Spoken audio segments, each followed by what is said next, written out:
Life is a beautiful mess. A beautiful mess. Yeah. Life is a beautiful mess. A beautiful mess. Yes. Life is a beautiful mess. A beautiful mess. I'm trying, I'm crying, I feel like I'm dying. All right. I'm doing my ready? best. All right, hey everybody. I am Staci. I am Melissa, and we are part of. Well, we are. I can't do this right now. I feel like I just need to start it. Yeah, let's just get into it. I'll start. Okay, so we are here with my lovely friend Mark Alla today. Hi. We're talking about the stigma with men going to therapy or seeking treatment for any type of mental health. The reason we're so excited to have him on is because Mark is going to share his journey with us about his process. And yeah, so let's get into it. Okay. All right. Mark, can you tell us a little bit about your background? So my mom and dad moved from the Philippines to the United States. I don't remember what year, but they moved to Indiana.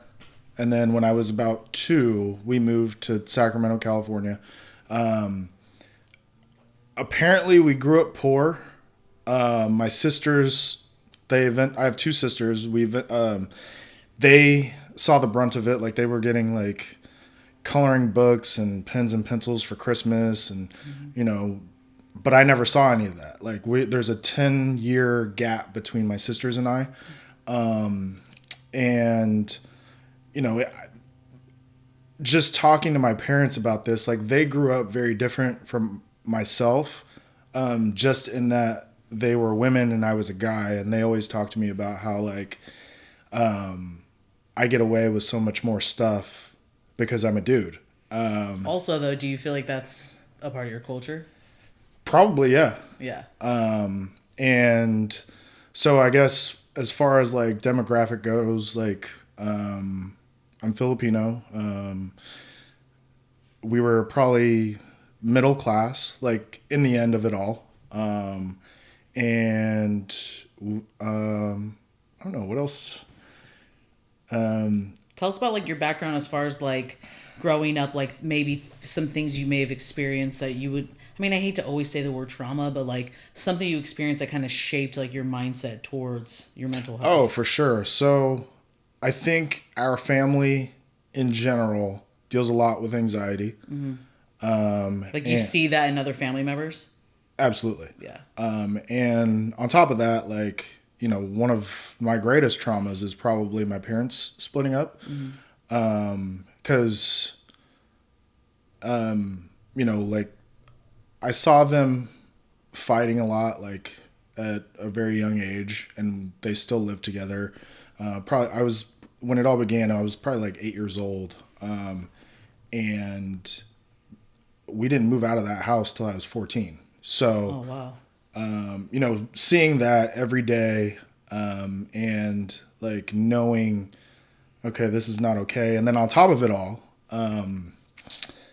my parents were very secretive about like what was going on within our household. Like it was taught to us to suppress our feelings and not tell anybody about what was going on, because I think the fear was always, don't let anyone know that you live in a broken home. Well, don't you kind of feel like, just like, I'm going to out myself, I'm going to be 40 this year. So you're a little younger than me, Melissa's a little bit younger than me, and we're all products of like divorced parents. I feel like for like our parents' generation, that really was like what you did. Like you kind of hid, like divorce was so like shameful, especially like, for me, like no matter what my dad did to my mom, it was like, you don't leave, and in Hispanic culture. So I think like that generation of parents, they really didn't, like divorce was not a thing. So if like, we're going to beat this to death, Yeah, I think they fought it for a while. Mm-hmm. And I think that, their, I guess, excuse would have been they didn't want to disappoint anybody, and they were doing it for the kids. But knowing what I know now, fuck them kids. It's like, because of the way our family dynamic is now, like we can hang out on holidays and be together for like special occasions and it's fine. It's so cute. Like, it's so cute And when like, he talks about like his parents' relationship. I'm like, this is like goals. But like it also took a long time. Yeah. Like it's not like it happened overnight. Yeah. And you know, my mom and dad, like, especially now, like they understand the big picture. Like, you know, it wasn't always like this. You know, there was a point in time where they couldn't stand each other, couldn't be in the same room, and you know, I'm not going to get into detail about like what they would talk to me about, but like, you know, you could feel it. And that type of shit wears on you. I mean, yeah, regardless, like the damage is done. Right. Right? Like, yeah. So, you know, and I feel like I would have intimate conversations with my parents at a really young age, you know, where you're not supposed to have those types of conversations. And to their credit, like, mental health wasn't a big thing back then. It wasn't, there was no awareness for it. They didn't have tools to cope with the traumas that they had. Yeah. And so... Healthy tools. Right. So it's difficult to kind of put them in a spotlight where it's like, well, you could have fixed this because they really couldn't. Like, they didn't, like, I mean, health insurance covers it now, you know, like. Well, and I'm honestly, I'm actually happy you're saying that, because I do think, like, you know, there's a lot of stuff, like, for me personally, that's like happened in my childhood that I will openly talk about. And then it's like, if my mom is there, you know, my dad's not here to kind of like deal with those consequences. So my mom being my only parent, like, sometimes I'll say stuff and I could just see like it kills her inside. So it's like, you also, on top of having that, like, you know, all that damage from divorced parents, then it's like you feel guilty when you're like reminding your like very human parents that they made like bad choices that ultimately affected you. And let me say this too, like, I love my parents and I am very thankful for everything that they've done for me, and they were very great parents. You know, they just didn't have the opportunities and the tools to like work through their issues like we do. Like, I feel like, and I think it's more socially acceptable now. Like, that's one of the biggest things. Like, I think that with regards to mental health, and when you go through traumas, like, people are afraid to talk about them and they're embarrassed. And I get that. Like, it's a very personal position, and you have to be vulnerable, and you have to be okay with like, okay, this is what the fuck happened to me. Yeah. And I don't know how to deal with it. And like, I guess you have to know in your heart, like, all right, I have a problem. I need help. Where the fuck do I go get help? That I love, like, that we're about to like just steamroll into that. Like, what was your breaking point where you were like, this is like, I need to deal with stuff? So I didn't really notice it at first, because, you know, as I grew up, like, I'm a guy. I also played sports my entire life. So what do guys that play sports get taught? Be tough. Be bros. To be tough, to like, you know, not worry about your feelings. Show weakness. Yeah. Like, if you're hurt, don't show you're hurt. And, you know, just power through it. And I think with me and like just relationships, like, I'm not even going to say just relationships with women, because I think friendships, you know, can take a toll on you as well. Yeah. So I guess to start out this conversation, I think that like I am a person that loves really hard, and when relationships don't work out, it really hurts, and it takes me time to get over it. And on top of that, like, you know, when you're not seeing a professional, like, you're complaining to your friends a lot. And, you know, while that can be healthy in some aspects, I started to feel like, damn, I'm like bitching to all my friends, and that's my relationship with them now. And that's kind of fucked up and selfish to think that way. Like, they're not, like, of course I have great friends and they offer support, and that's wonderful, but like, I want them to see me at my happiest. I want them to see me like as a friend and not someone that's just complaining about life all the time. And the other thing too is like my friends are biased. They love me. That's true. So yeah, Well, you're pretty great. we do. so like, you know, like I think just not having the perspective of someone that is always going to have your back no matter what, like I'm not seeing my faults. Yeah. Right. Like it like turns less into like I love and trust you, and I know you love and trust me. Like give me like the feedback you think I need, and sometimes it turns into like I'm an emotional dump. Right. You know, like I'm emotionally dumping my shit on you, and like I need to draw a line and talk to a professional. Well, you don't want to feel like a burden. And yeah. Right. That's just what it boils down to. Right. And then, you know, like I went to UCSB, so when you have problems, drown them. Yeah. Like especially at drink, UCSB.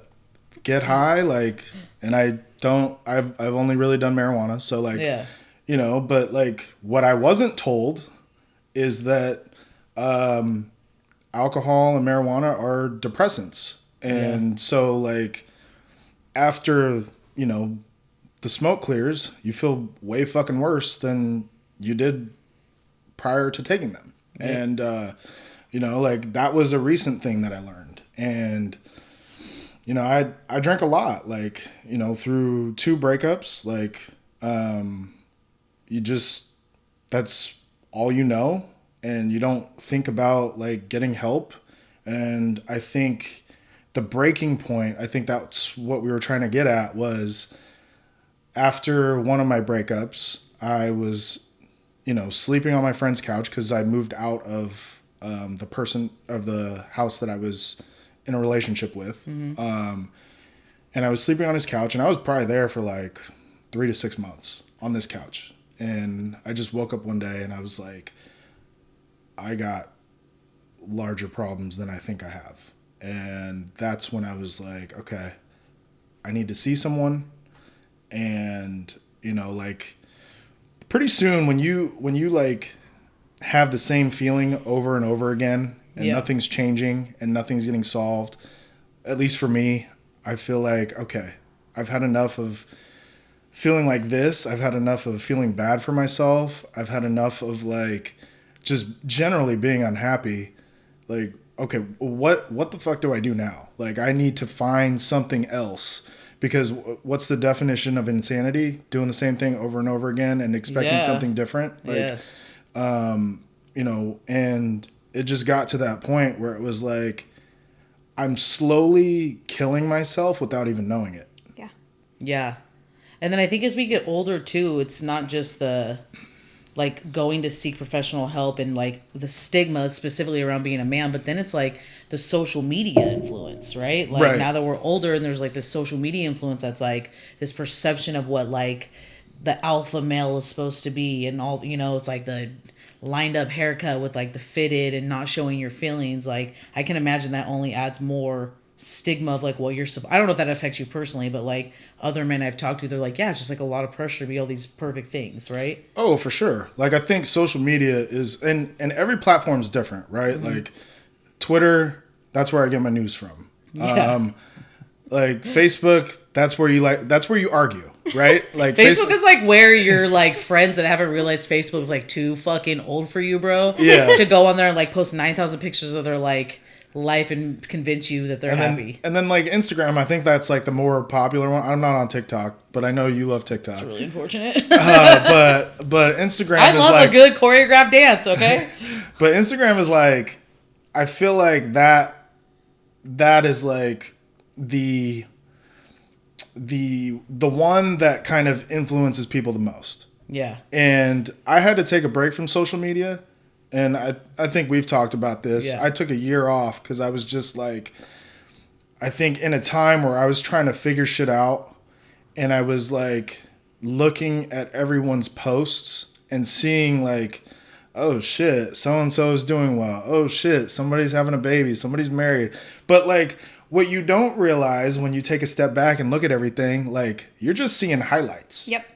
Like There's people who choose what they want to. Yeah. Yeah, it's like, fuck, like, Candace is in India for the 3rd time, like, fucking building homes, and my bitch ass is posting my, like, coffee, like, you know, you start to feel some type of way, like... You compare yourself. You Yeah, do. absolutely. You do, and it's even harder, I think, when you're a strong person, because you're like, I wake up, like, I'm good, but there's days, then you get on, you know, your habits are like, let me get on here, and you're seeing all these people, and you're like, oh, I need to be doing more, I need to be better, I need to, like, you know... And it's all a smoke show. Right. It's not addressing that like mental in your head. It's, to be honest, it's making it worse. Absolutely. Especially, and I knew it was time to take a break when I, like, because I started to not like get on it as much. And one of my friends hit me up and was like, why didn't you like my picture? And I was like, I don't know. Like, I didn't even see it. And I'm sorry, I'll do it now. Like, well, you just texted me, oh, the little heart thing. Yeah, I don't know. Like and it wasn't like a big deal to me. Yeah, because I'm not sitting there counting my likes, but like some people do that. And like, you know, I don't know if you guys have seen The Social Dilemma on Netflix. Yeah, but it kind of reveals what I had thought about Instagram this entire time. Like, you know, women are getting more plastic surgery than they ever have. And it's also an addictive like app in that like when you swipe down, you're looking for the next like emotional like connection based on, it's like a slot machine. You know what I mean? Like it's same like feelings. Yeah, like I forget what the term is, but like you get hooked on like, it's like a refresh. Yeah. And you know, after that I was like, thank God I took a break, you know, because it wasn't, and you know, I feel like I post a lot now, like within my story, but like it's not as bad as it used to be. And I don't have the notifications on anymore because I don't want to be glued to my phone. Yeah. But sometimes like you're just on it. And especially now within like this pandemic where we don't really have much to do, like all we have is our technology. Yeah. Which is unfortunate, but like, yeah, like it can really wear on your mind. It's just screen. So do you feel like taking that break helped you? Like, because I know you've re-penetrated the world of social media. So like... Yeah, it helped me in that like I can go on it whenever I want to go on it. Yeah. I don't feel the need to be on it. Yeah, that makes sense. And like if I get too like, I guess, amped up on like, I think one of the big things that like really drove me crazy is the Black Lives Matter and the Asian hate stuff. Yeah. And I was able to put my phone down and just be like, all right, I need to like not be on this because this shit is making me mad. Yeah. And it shouldn't. Yeah. I mean, it should, but like I shouldn't be triggered by it to the point where I'm like losing it because I'm seeing it all the time. Yeah. That's like all you're ingesting. Yeah. We were like talking about yesterday, just kind of how the whole like the constant posts about like all these causes that are going on in the world. It's like the bumper sticker of 2021, right? It's like the girl who has like Peace Corps stickers on her car, like never's volunteered a day in her life, like shit like that, where it's just constant like everybody's about the movement. And I do think social media is a strong platform to be able to like spread the word, but it's like also what's behind that. It's the same with therapy. I could call you two and complain about blah blah blah blah blah. I can call my family, but like, what's the next step? I'm not gonna. What else are you doing? Yeah, so that's like the one thing about you that I was super like excited to have you on, because it's not just like talking about it, it's like being about it. Right. You know? I also want to give you kudos because not very many people can pull themselves out of a dark place. Oof. And it's okay if you're not a type of or if you're not a person that can pull yourself out of a dark place, but kudos to you for being able to recognize that in yourself and then realize you have to make a difference and do something different. Thank you. I mean, I think it wasn't easy. Like I look back at it and I'm like, what the fuck was I doing? And you know, in the midst of it all, like I just, you just try to make it through the next day. And like not knowingly realizing you're harming yourself. So what do you feel like some of the things you were doing, like what harmful things were you doing? Oh God, drinking a ton. Yeah. Just, and then, you know, like drinking and smoking or having edibles, and like you're basically sweeping shit under the rug and not addressing it. And, you know, you postpone those feelings till the next day. And like, I think eventually it catches up with you and you feel way worse than you did before. Absolutely. Yeah, definitely. And, you know, I think last year, and with regards to social media too, because I think we talked about this too when I took a break, like, as fucked up as this sounds, found out who my true friends were. Yeah, definitely. For sure. I mean, that happens when you go through big shit in life. Yeah. Right? Like, some people, Melissa and I, like, talk about that all the time, where it's like, sometimes friendships end. And, I mean, even, to be honest, like, family members, like, yeah, stuff falls off and it's okay. It's not always beef. It just is what it is. That doesn't make it less, like, hard to go through. Right. Like, it fucking hurts. Like, I think that, you know, like, the weird thing about, like, being off of it was that the friends you thought were friends became stronger friends. And then, like, the ones that you thought were strong friends disappeared. Mm-hmm. And then, like, people who you never thought would reach out to you showed up. Yeah.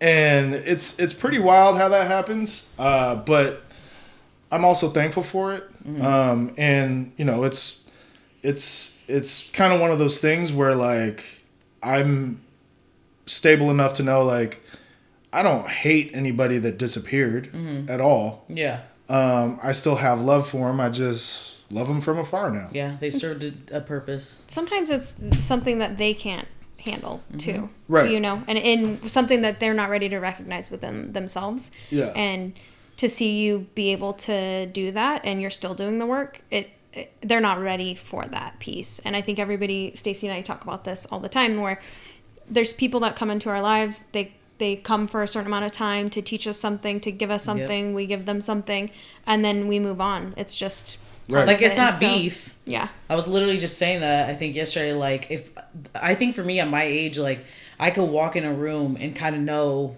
who's gonna, like, mess with me and who's not, right? Like, yeah. And it's not a problem. We just don't have that. We're not on that same foundation, right. You know? And I think also too, like, with talking about too, just like friendships, you know, or like close relationships ending. I think it's one of those things where it's like, you know, I think what this last year for me has kind of shown me is like, what's that? An ostrich. I was gonna say a pigeon. Two entirely different birds. One is significantly You're bigger getting than the the one other. that puts his head in the sand. No, but like a lot of people just want to be ostriches. Like, if it doesn't directly. Ooh.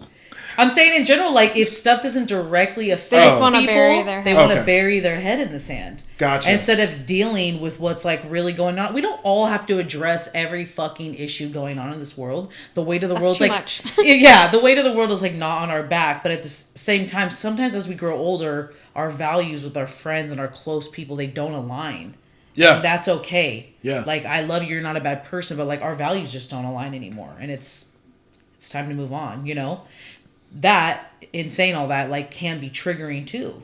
Right. It's hard to end long-term relationships with people, romantic, friendship, family. It's hard. Well, that's kind of what you touched on right in the beginning, Yeah. right? Like, these are breakups.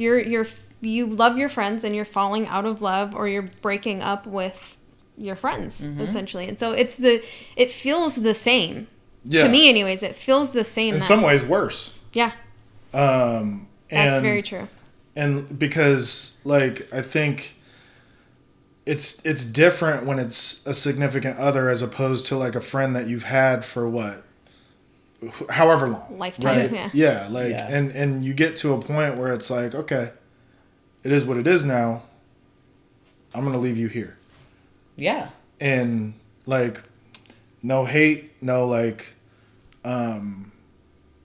no, like, being upset or like feeling some type of way about it. Just this is where you're gonna stay. Yeah, totally. So what do you feel like, Jeannie? What do you feel like the current climate, like everything going on in the world, like you kind of touched on this, but do you feel like that has triggered stuff for you? Absolutely. Yeah. Because, so, I like to be active, and so when the gyms closed and I couldn't play basketball, like, so what the fuck do I do?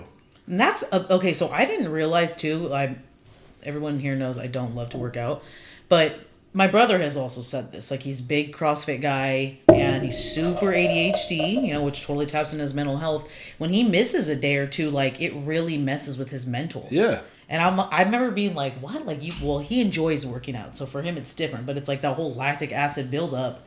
I didn't realize that was such like a big thing, you know? Right. So when you're unable to be active and you're working from home and all you can do is drink and left with your technology, like, and the other part of it too is like, it's not just you. Yeah. Everyone else is doing this shit too. So, you're in a way like losing your fucking mind. And like, but you also can't be like, oh, you have it better than I do because everybody had it. Yeah. Yeah. And like to find a silver lining and like blessings within that was very difficult. You know, like, so if you were already going through it and then on top of that, like you had nowhere to go to have an outlet and you're left with your vices, fuck, good luck. Well, also too, I fucking hate the like toxic positivity bullshit that's going around with like, oh, like you can't, your gym's not open, like go take a walk. It's like, bitch, you go take a walk. Like, I don't enjoy walking necessarily, right? Like, yeah. That's like, I'm gonna need you to tone it down. But you know what I mean? Like, it's, but like, I feel like even your like physician will say that stuff where it's like, well, you need to like be active in a different way. It's like, yeah, but like you love to play basketball. So it's like, you're not motivated to like even when they closed the gyms, like I would go outside to like the park. Yeah. And just shoot around. Well, they fucking took away the park too. Yeah, yeah, they took it all. Yeah, totally. Like, crime scene. Yeah, it was like they put a cone on top of the rim. I don't know how they did that, but like I was just like, all right, cool. I don't get to do anything. Just not outside your front door bouncing. Yeah. Well, like for anyone not living under a rock, like you couldn't just go to Walmart or like pick up a basketball hoop. Like shit was bare, right? Like I remember at one point where like my niece and nephew was going nuts. We're like, let's get him a trampoline. Pfft, no, Walmart on the face of this earth had one. Like, you know what I mean? And everybody on Craigslist is selling for $500. So yeah, taking that away because Craigslist, taking it away because of like. Don't do that. Because of like COVID, I think you know that just like definitely impacted and triggered a lot of people. Yeah, and like I guess the only silver lining from that was to find out what was really important to you. Yes. You know, like COVID stripped our like basic like extracurricular shit. Like bars for some people, it's coping through getting hammered. Some it's like, let me go to a weed store. Some's like, all that shit was stripped from everybody. Oh, yeah. So I feel like coming out of this is really like showing people like you have some base shit you need to deal with. Yeah. Like, I don't know. And like it almost, you know, revealed like how fucking spoiled we are. Yeah. Like that's a whole nother episode.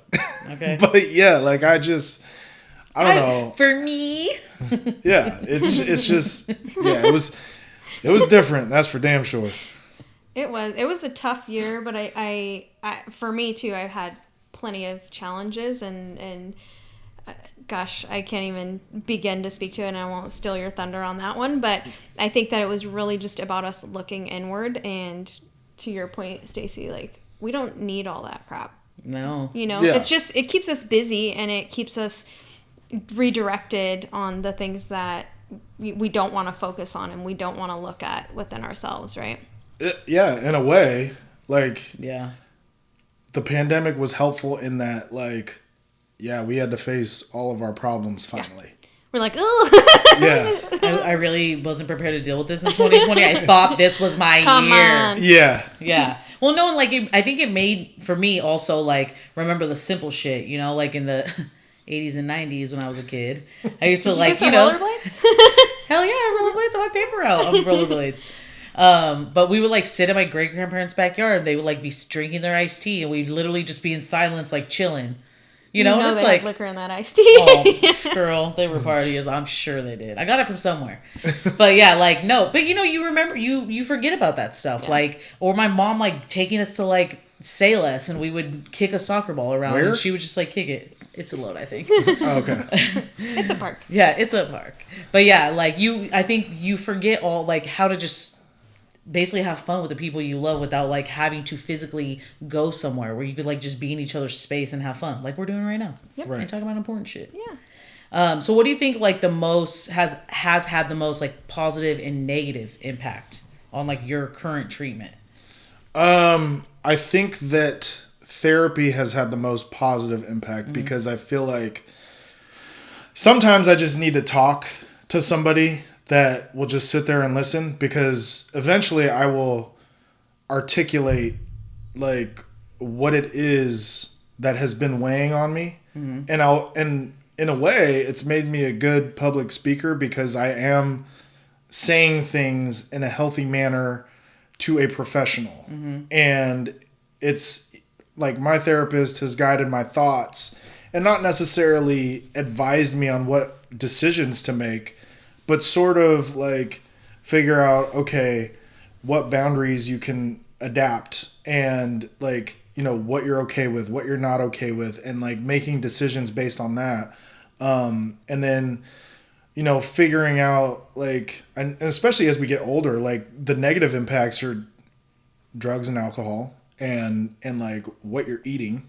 Yeah. Because what you consume is like ultimately how you're going to feel. If you're having fast food every day, it's not going to happen. Like shit. Yeah. Well, it's like feeding your body in general, like what you read, what you watch, what you listen to. Absolutely. What you eat. And let me say, we are in no way saying that alcohol and drugs are bad. Do you? No. I think they're bad in excess. I'm going to say that. I think they're bad in excess. Yes. As a way to cope. It's an unhealthy coping mechanism. But like time one on with your friends is not a negative thing. It's just if you're doing it to escape. You know, if you're crying in the corner at the end of the night, Yeah. you got some bigger shit going on, bro. Like, Right. you know? Absolutely. But, so yeah. And then do you feel like, sorry, Melissa, your religion at all has, like, impacted? No. I think, well, like, what do you mean by that? Like, I know you, I mean, I don't know if I want to say practicing Catholic. Yeah, you could say that. Okay, so you are a practicing Catholic. Do you feel like any of that stigma? Like, you know, for me, a lot of religions, what I see, organized religion specifically, is like turn to God for everything. Everything's you like with Catholics, it's like go to mass, like repent. Christians, like eat this little toast and like drink this 1 ounce glass of wine. Toast. And like eat the body, you know what I mean? So it's like all this kind of like turn to God, pray, prayers, everything. And I'm like, I also think prayer is like a tool. I don't think it's the answer. But I don't know how you So I kind of struggle with this because I also like I see issues with the church too. Yeah.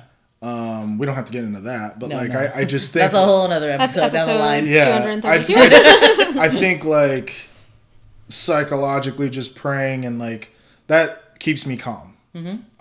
And you know, talking to God and like sort of like sorting through my thoughts that way helps. Yeah. But as far as like religion goes, like I'm not a Bible thumper per se, but I do believe in God, and I do like, you know, read scripture from time to time. But it's not one of those things that like defines my life and I believe is the end all be all. Like I think that it's important, and I think it's important to me to believe, but like everyone's different. Like I'm not going to keep like I'm not one to like shove Jesus down your throat. Yeah. Like I do it for myself because I think I need it. Yeah. But like As one of your like close friends, I've never felt that from you. Yeah, like that's not what I do. Yeah. Like I do things for me. Yeah. And if you choose to do them with me, okay, cool. If not, we could still be friends. Yeah. That makes sense. Can we go back just a little bit? When you were talking when we first started about like anxiety being in your family, but then they don't really talk about it, it's kind of like a shameful thing. Yeah. When you started coming out and expressing like your own anxieties and mental health issues with your family, did that bring anything out of anybody else in your family? Like, did it open them up to like start talking about their own? No, not at all. In fact, That's hardcore. you know, like I told my mom and dad about it, and they are essentially, because they just don't understand, right? And they're essentially like, what's wrong with you? You know, and I can laugh about it because, like, It's your parents. yeah, they're my parents. They don't understand. They won't understand. Yeah. That's a very, like, their generation answer. Right. And so, like, I don't take offense to that because I see what they're doing, and I know that I don't want to live like that. Mm-hmm.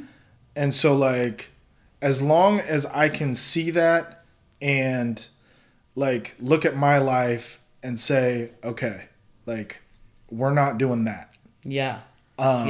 And, you know,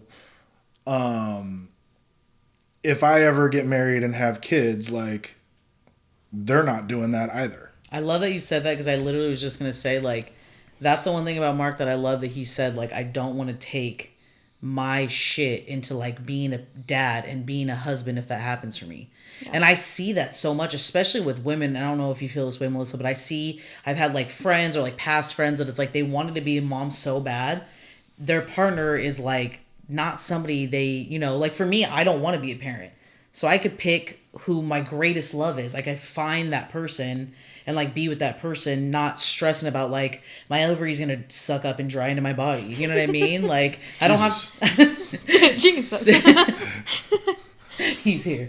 But, like, I don't have to worry about that, you know? Yeah. So it's like, I think that's amazing to be like, I don't want to, like, take my generational curses and trauma into this, like, little baby child's, like, life, you know? It's commendable to do that because you don't see that. You see a lot of people just pulling the trigger with the first person who wants to marry them and give them a kid. I think that you kind of touched on it too earlier. Like, our parents, and Staci and I have talked about our parents a lot, as much as we all love and adore our parents, they didn't have the tools that we have now. Mm-hmm. Right. And I would say even with my own mental health, anxiety stuff, I mean, it's been only a few years since I've, like, been okay talking about it for myself. Like, it's not something that when we were mm-hmm. growing up people talked about.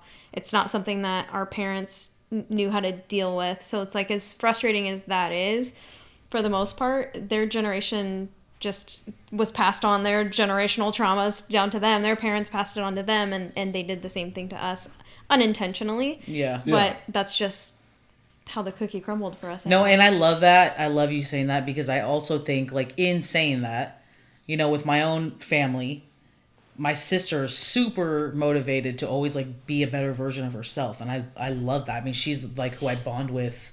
You know, I've always had a consistent bond with my sister, I think, because she is like me, where I'm like, I'm trying to be better than yesterday. I have backslid 9,000 times, but, like, I know the next day I'm going to get up and make it happen. And I think, like, with my mom, you know, it's taken me 39 years to understand, well, one, my mom's had to make choices that were, like, the lesser of two evils. Yeah. She herself has been abused from, you know, childhood on for so long. And my mom is, like, one of the most loving, kind, compassionate people I have ever known, to a fault. Like, my mom will give a stranger the shirt off her back. But, you know, what we're working on now is, like, this is you. Your kids are growing up. I want you to, like, live your life. But it's so generationally, like, well, I went to therapy, like, 3 times. Like, I'm fine. It's like, nah, girl, you got to, like, do that work. It's a constant. I've been in therapy since 18. I'm going to be 39. It's constant. It's like a tune-up every year, right? Like, we need to get that tune-up, so.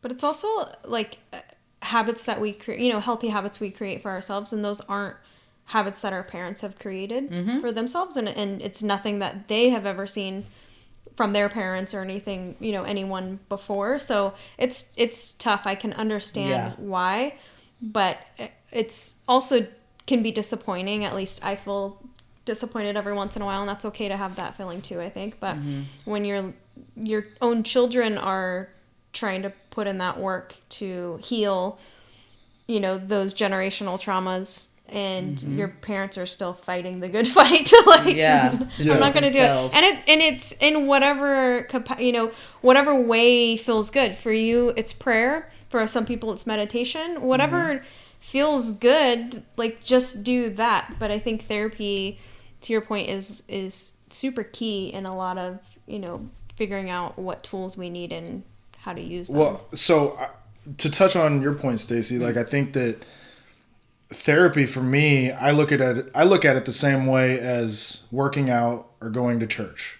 Every time you do it, you feel better afterward. And every time you don't, you feel like shit. You feel guilty. Yeah. So it's almost like, and I only bring that up because my therapist asked me one time, like, you seem to be getting on the right track. Do you want to keep coming? And I was like, yes.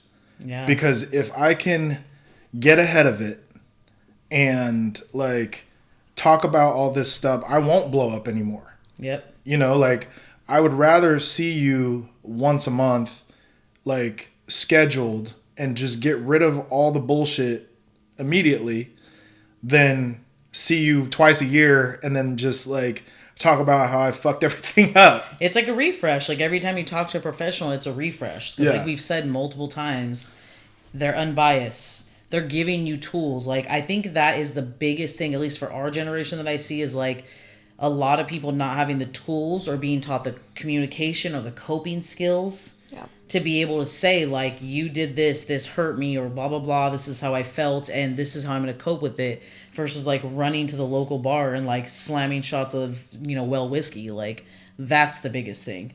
You know, and I think, like, from my experience, and I don't know if you've experienced this, like, in your own family, but, like, in my family, the addiction is rampant.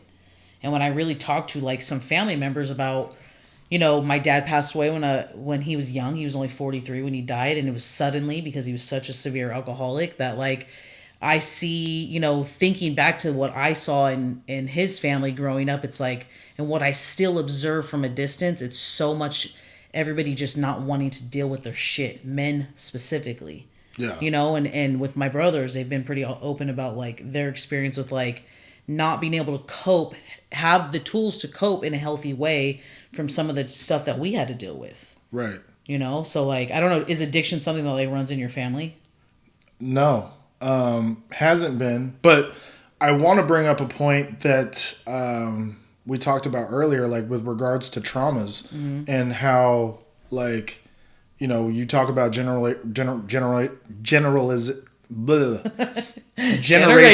We'll get through this together. We're gonna cut that. Ostrich and generational. Cut that one out. Generational curses, and, you know, within every relationship that you have, there's trauma, and if you don't deal with it, like, you carry it over into the next relationship, and it gets to a point where, like, you start thinking about shit, and like, you know, especially for me, like. I start second guessing what I did then, and then you compare relationships. But the fucked up thing about that is every person you date is different. So there's no one true answer for each person. And, like, you know, just reading up on this, like, there's love languages too. So you can't, like, say, okay, this is the cookie cutter way to do it, because there's not. Like, you have to adapt according to the person that you're seeing. Yeah, like, you, like, first of all, he woke, because that's real true. Like, you have to understand, like, even your friends, like, what their love language is and what your love language is. This tripped me out. My sister and I, like, saw this on TikTok, and it was this girl that was like, what is your love language? Now, like, how do you self-sabotage? Like, for me, my number one love language is acts of service. Yeah. And the one thing that I do is I overextend myself constantly. I have such a large group of family, friends, that I have a hard time saying no. And sometimes it's like, for my own mental health, this year I've had to really focus on those, like, boundaries of being like, I can't do it. Like, I just can't, you know? Yeah. And it's 9 times out of 10 something that's still important to me. I put a lot of emphasis on making sure my friends and my family understand, like, I want to be the best sister, the best friend. like, you're always going to get the straight up truth from me as you both know. Like, Yeah. you know, so like that. We sure are. Oh, we know. We're familiar. So I think that's the love languages thing is huge. I'm like glad you brought that up. I feel like some therapy is actually they're incorporating that into, Yeah. you know, some therapists are like actually incorporating that because it's so important. I think boundaries that's a good thing to talk about too, right? Because that's something that we have to like learn to figure out, okay, what feels good to me and what feels right and appropriate. And you have to be like strong enough to say, hey, this is not making me feel good, or this is not, you know, fitting into what is appropriate for me. And so that's something that I struggle with too is, okay, what is an appropriate boundary? Like if it starts to not feel good, that's probably a big red flag. We need to put a boundary up. Right. And you make a great point because, you know, as I said earlier, love my parents. Will do anything for them. So I have a hard time saying no. And to the point where like you get stretched so thin that you have nothing left to give, and you're like, why do I keep saying yes to these things that drive me insane? Yeah. And like, yeah, like that was one of the things that therapy helped me with was like, okay, you have to say no. And you have to tell them like what you're okay with and what you're not okay with. Because if you don't, you're always going to get the short end of the stick. And in that way, like communication and developing boundaries are huge. Like, Yeah. I'm definitely guilty of that in some friendships where it's like, I will come to you. You know, like for me, it's like I don't live in Lodi anymore. I haven't lived here for 8 years. So sometimes coming here, you know, it's like some of my friends that live even farther. It's like, you never come visit me. And it's like, you live 2 hours away from me. Like, you seem to forget that, you know? And so, like, setting this, and I would always just make it happen because it's really important to me that my friends know, like, I'm going to be around. And then I started really thinking with the boundaries, like, no, like, for my mental health, to have to get up at 8 a.m., everybody knows I don't want to do that. And go, like, get ready and drive. We started at noon today, guys. You have to. I just, like, can't do it. But, yeah, no, boundaries are key. Family, especially with family, I think. So is that something like your therapist, like what are some of the things, like tools that your therapist has given you specifically, like, I don't know, maybe as, I don't want to say as a man, but kind of, because that's what we're talking about. So I'm willing to admit this because I, and you guys may not see it because you don't see me every day, but I do have a bad temper. Yeah. And one of the things was like to remove myself from the situation, be able to walk away and just like, know when I'm ramped up, like, excuse me, I just need to take a break. Yeah. And I will get back to this as soon as I feel like we can have a conversation.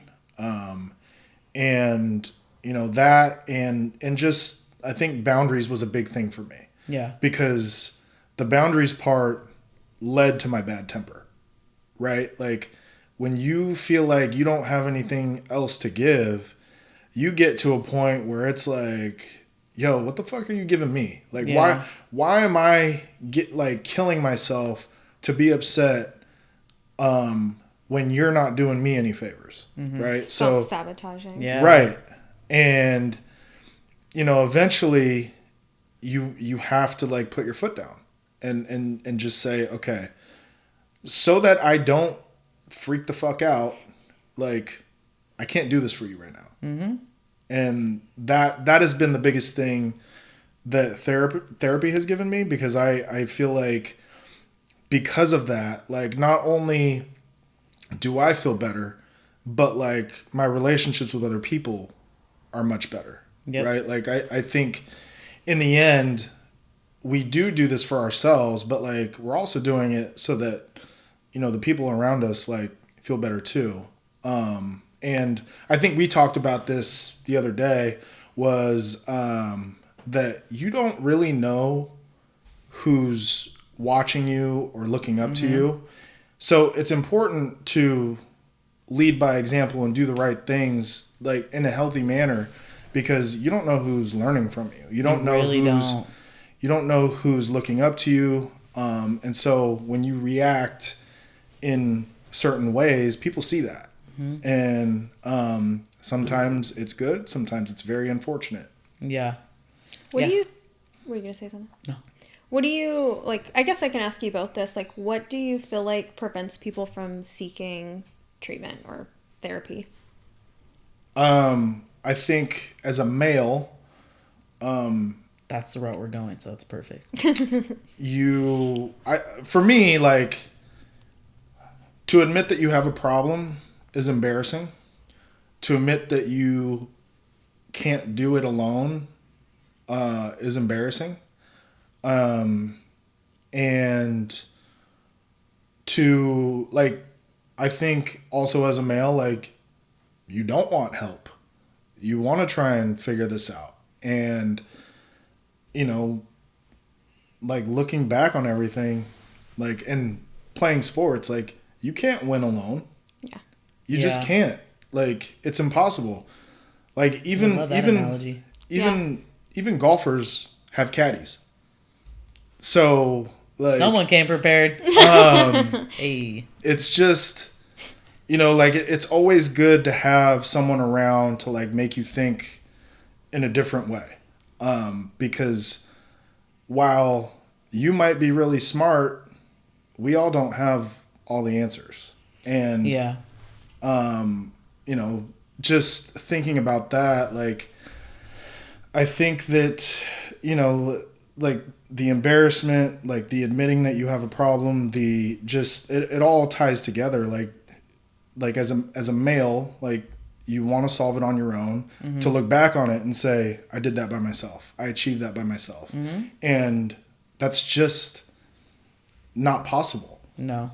It's like you need so many different tools. Actually, that's the one thing. Well, this is kind of a 2-part question. So, one, like, how do you feel the like feedback from your male friends has been? And then also, too, like, I actually, like, met up with him a while ago, and he had 2 of his friends there. I remember later on walking away, because I think it was like St. Patrick's Day. I was like a little turn. I remember being like, that seemed like a super serious convo. Like, what was the deal? And he was like, we were actually talking about therapy. He was like telling his 2 friends I had never met before. Yeah. Like, his experience, and they were, it seemed like, pretty, like, interested in your experience. So, I mean, that's, yeah, like, first of all, like, I don't really, I mean, this will be the first time that I've announced that I go to therapy. So, Right here, guys. Right here on Being Human and other shit. exclusive! yeah, so, like, they were surprised that I went. And and I was just like, and then they asked me, like, how long have you been going? And I was like, probably like 5 years.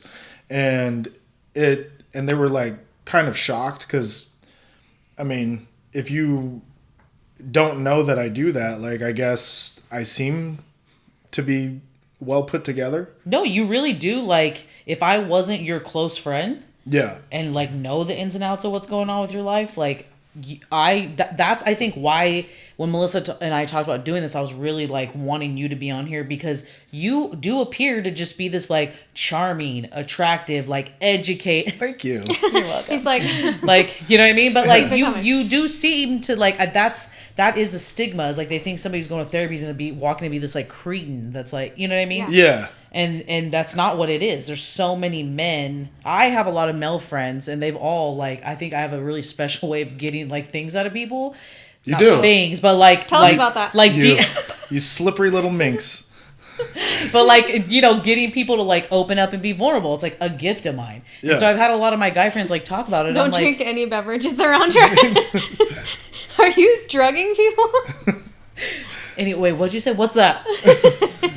No, but, you know, and I think, like, most of my guy friends, they're all like, yeah, we have this and this going on. I'm like, bro, let's get you some help. Like, it's, and I don't even want to say help because I hate saying that, but, like, let's get tools. Let's get tools in your toolbox. It can't just be your friends and your mom, you know? Right. That just made me think of, like, okay, if you are building something, and it's probably stupid, we can cut this out if you're building something and you need a Phillips screwdriver and you're trying to freaking build this thing with a flathead, like...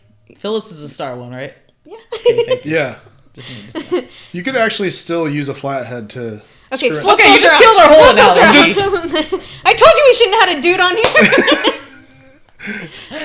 Okay, so if you're using a... Just kidding. You're using a flathead, but you need A wrench. Phillips, A wrench. or a wrench. There we go. Just use the right tool, okay? Yeah. Listen, just get what some we're damn good tools at. in your toolbox, man. Okay. There's many tools. Yeah. So what do you feel, like what advice would you give somebody who wants to seek treatment but maybe is like too scared? Like what would you say to them? Do it. Do it. Like Like, no, you say that in your seriously. Arnold Like Schwarzenegger voice. if you feel depressed or anxious or like not yourself, go see help. Go seek help. Like Yeah. honestly, like you're not the only one. I've been through it. Like I have various friends that go through it, and like I'll tell you what, like my relationships with everyone around me has been completely different since I've been going. I was going to say that, like, on a scale of 1 to 10, where do you feel like your life was when you were like, I think I need to get help versus now? Because it is a sliding scale sometimes. Yeah. I think it's completely different in that, like, one, I can talk about things. 1 through 10, give me a number. I don't know, 9? So it's a 9 now. Yeah. And back then, being like lower quality of life. Probably like a 3. Oh, damn. Okay. Damn, Like- and a 9 is like, I don't even feel like I'm at a 9 today. Well, so 'cause that's I- amazing. You're shining. Right? Because I feel like you can, like, now I can articulate, like, what I want to. I'm a better communicator because of it. Mm-hmm. Like, because whatever I'm, like, I tell my therapist everything, literally everything. Because I'm just like, leave no stone unturned. Let's fucking get the fuck out of this. Also, let's add on to that because I do think, and this is like kind of a whole other episode, there are people I know, I mean, you know, like loosely know, but like that have been in therapy their whole life and it has not made a difference because you can go talk to somebody all day. Yep. Right? Like some people just love to talk about themselves. So you can go talk to somebody all day. But if you're not doing the work that they're giving you, and a good therapist will, Yeah. another point to make, like you have to connect with your therapist. You can't just go to like fucking Sue Bob down the street and like think you guys are gonna be great. First of all, Sue Bob is Sue Bob dope. is great. with the titties. But like, yeah, you have Shout to. out to Sue Bob. But you know what I mean? Like, you really do have to do the work. It's not like first step is reaching out and finding somebody Yeah. And you have to be okay with, like, telling them everything. and being hella uncomfortable. Like Yes. that dumb little thing you see in your high school teachers was like comfort zone, and then you're outside of here. So stupid, but so true. I use Right. that. You're all still use that. But you're not. How uncomfortable has this process been for you? So, like, when I first started going, I was seeing him every week. Yeah.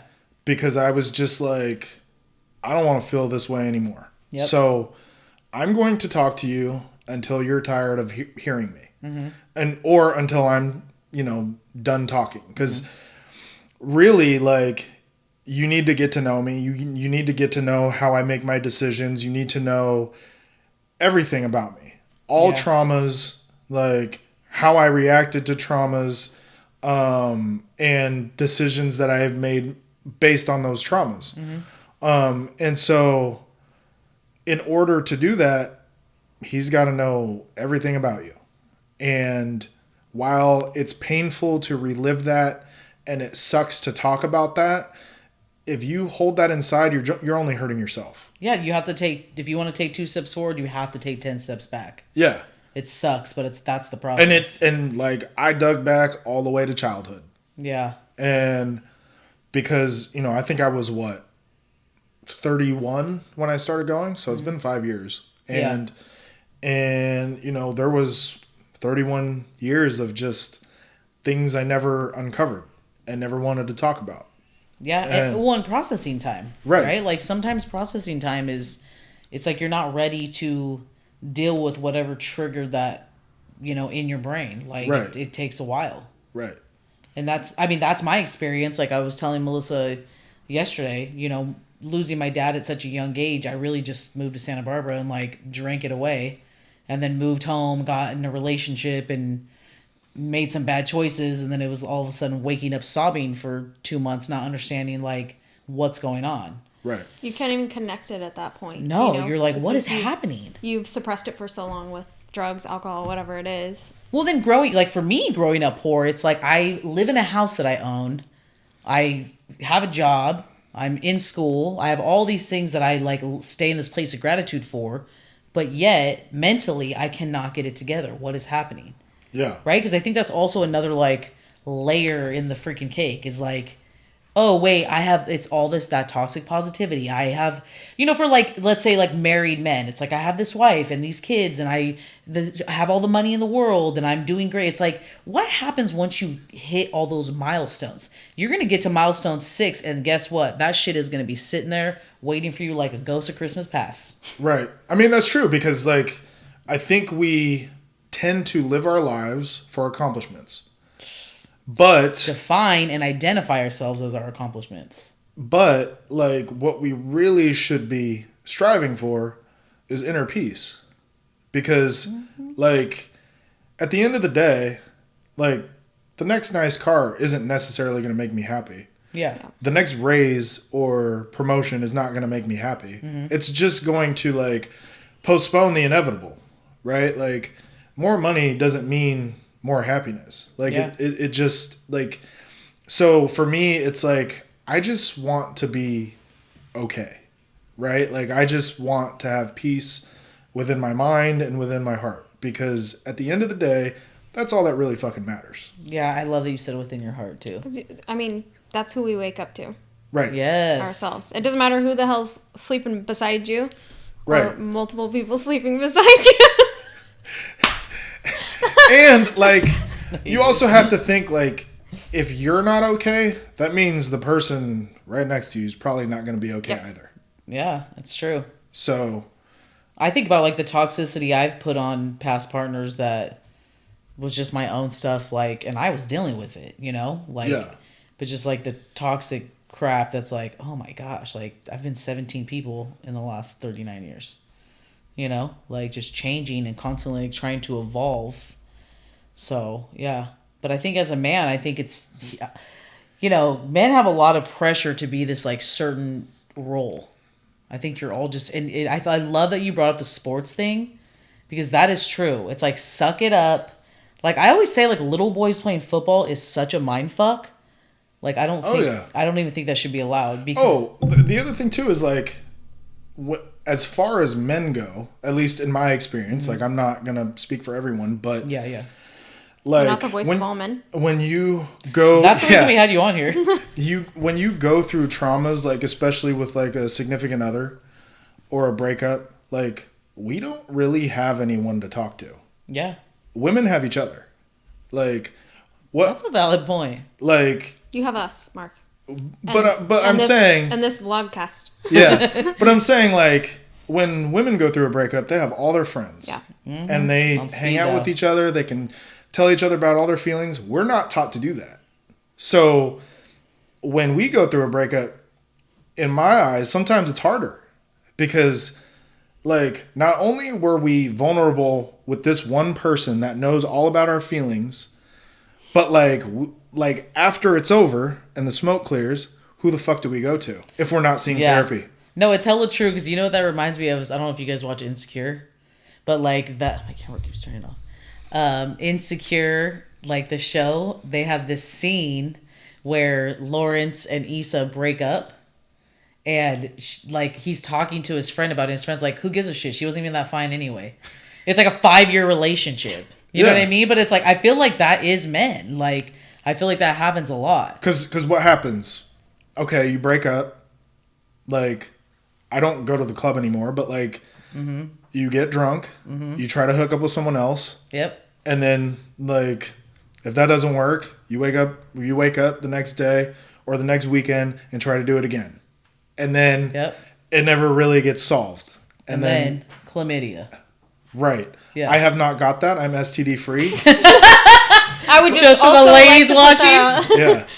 I would also like to add, I liked your sports analogy earlier too, because you spoke about it before you went to therapy, and it was be tough. I got to be this, tough guy. And then after going to therapy, then you saw the other piece of it, which is it's a team and you can do this together. You're not doing it alone. So that was pretty cool to see unfold as you navigated through that. So to expand on that, like when you think about sports and teams, like the most successful teams and the teams that win communicate well with each other. Yeah.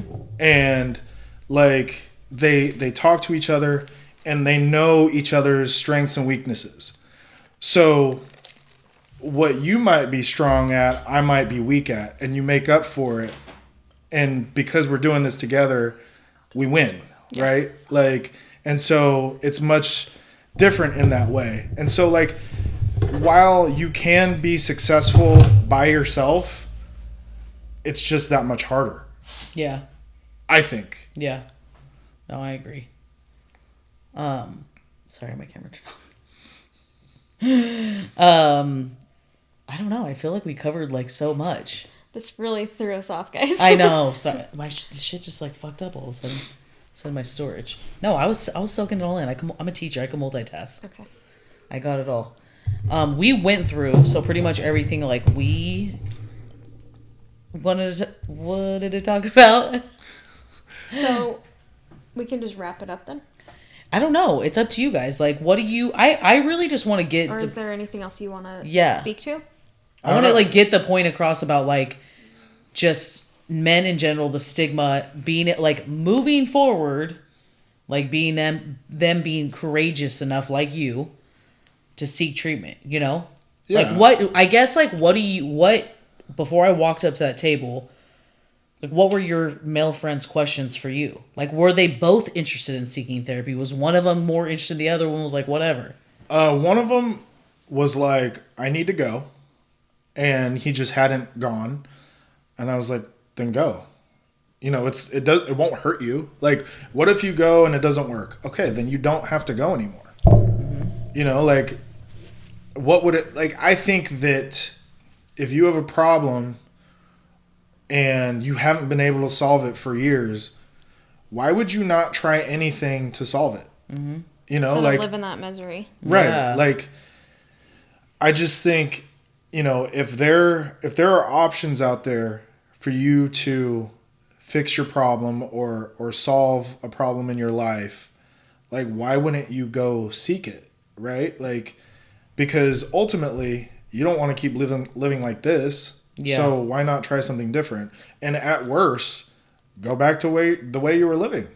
I'm really glad that you're bringing this up because one thing that we didn't think about talking about that I think is going to be good. We obviously have said we want to provide resources. What about people like you work for the state, right? Like you have sorry to put you on blast like that, but like you have a job with benefits. Same for me. I literally got a authorization letter last week. Had a little 30-minute, if even that, Kaiser appointment. They asked me certain things like, yeah, you're good.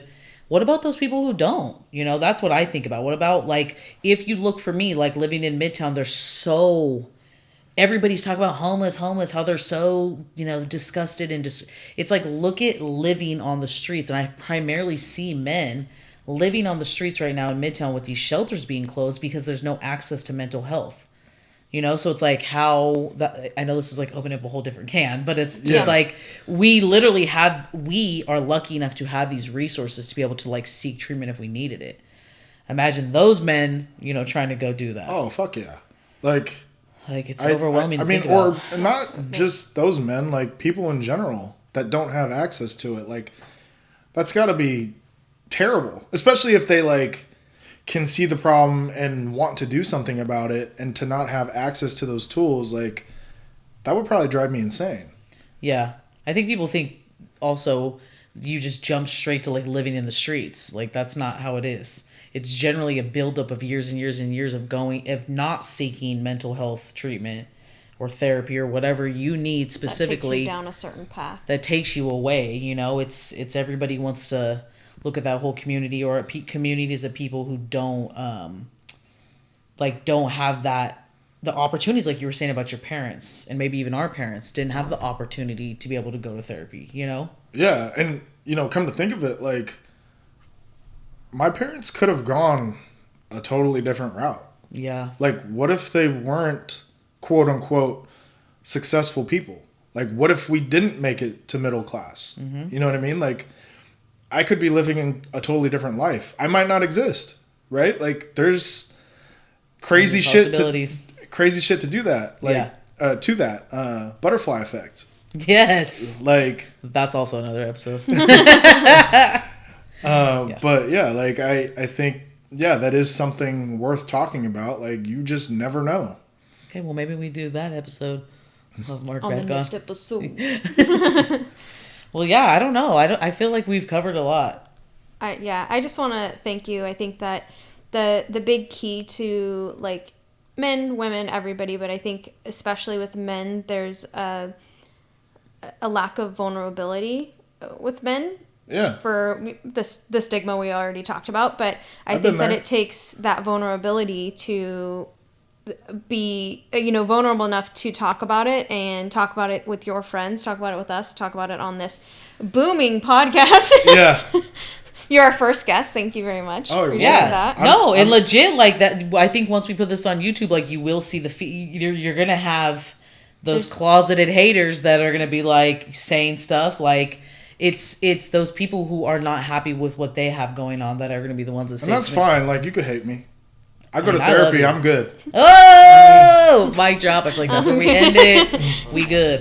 All right. All right, Thanks thank so you, much, Mark. Mark. Mess. Yes, life is a beautiful mess. A beautiful mess.